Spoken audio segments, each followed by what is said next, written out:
വിശദമായ റിപ്പോർട്ടുകളിലേക്ക്. CPM-നെയും പാർട്ടി നേതാക്കളെയും പ്രതി ചേർത്ത് കരുവന്നൂർ കള്ളപ്പണ ഇടപാട് എൻഫോഴ്സ്മെന്റ് ഡയറക്ടറേറ്റ് അന്തിമ കുറ്റപത്രം സമർപ്പിച്ചു. കെ രാധാകൃഷ്ണൻ MP, മുൻമന്ത്രി AC മൊയ്തീൻ, MM വർഗീസ് എന്നീ മുൻ ജില്ലാ സെക്രട്ടറിമാർ കേസിൽ പ്രതികളാണ്. CPM പാർട്ടിയെ 68ാം പ്രതിയുമാക്കിയാണ് അന്തിമ കുറ്റപത്രം.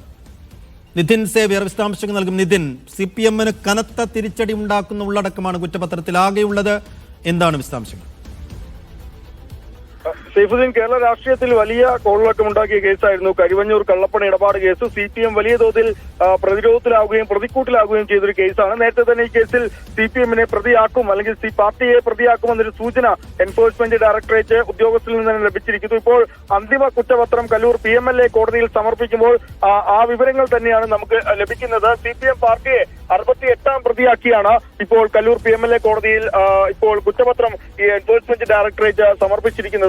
CPM-ന്റെ ബാങ്കിലെ രഹസ്യ അക്കൗണ്ടുകൾ വഴി കള്ളപ്പണ ഇടപാട് നടത്തി എന്നാണ് ED റിപ്പോർട്ടിലുള്ളത്. CPM ജില്ലാ നേതൃത്വത്തിന്റെ അറിവോടെയാണ് കള്ളപ്പണ ഇടപാട് നടന്നതെന്ന് ED കണ്ടെത്തിയിട്ടുണ്ട്. കള്ളപ്പണ ഇടപാട് നടന്ന രഹസ്യ അക്കൗണ്ടുകളെ കുറിച്ചുള്ള ആദായ നികുതി റിട്ടേണുകളിൽ ഇത്തരം വിവരങ്ങൾ ഉണ്ടായിരുന്നില്ല എന്നും ED-യിലെ റിപ്പോർട്ടിലുണ്ട്. മറ്റൊരു പ്രധാനപ്പെട്ട കാര്യം, മുൻ മന്ത്രി AC മൊയ്തീൻ, മുൻ മന്ത്രി കെ രാധാകൃഷ്ണൻ, നിലവിൽ MP-യുമായ കെ രാധാകൃഷ്ണൻ, മുൻ CPM ജില്ലാ സെക്രട്ടറി MM വർഗീസ്, മൂന്നുപേരും ഈ തട്ടിപ്പ് നടന്ന കാലഘട്ടങ്ങളിൽ തൃശൂർ ജില്ലാ സെക്രട്ടറിമാരായിരുന്ന ആളുകളാണ്. ഇവർ മൂന്നുപേരെയും കേസിൽ പ്രതികളാക്കിയിരിക്കുന്നു എന്നതാണ്. AC മൊയ്തീൻ 67ാം പ്രതി, MM വർഗീസ് 69ാം പ്രതി, കെ രാധാകൃഷ്ണൻ 70ാം പ്രതി എന്നിവരാണ്. ഒപ്പം തന്നെ മറ്റ് മുതിർന്ന നേതാക്കളും കേസിൽ പ്രതികളായുണ്ട്. മധു അമ്പലപ്പുഴ 64ാം പ്രതിയാണ്. Kuruppassery local committee secretary AR Peethambaran 71ാം പ്രതിയാണ്. Kuruppassery south local committee secretary Raju 72ാം പ്രതിയാണ്. ഇരിങ്ങാലക്കുട ഏരിയ സെക്രട്ടറി KP പ്രേമരാജു 73ാം പ്രതിയാണ്. അങ്ങനെ CPM-ന്റെ മുതിർന്ന നേതാക്കളെയും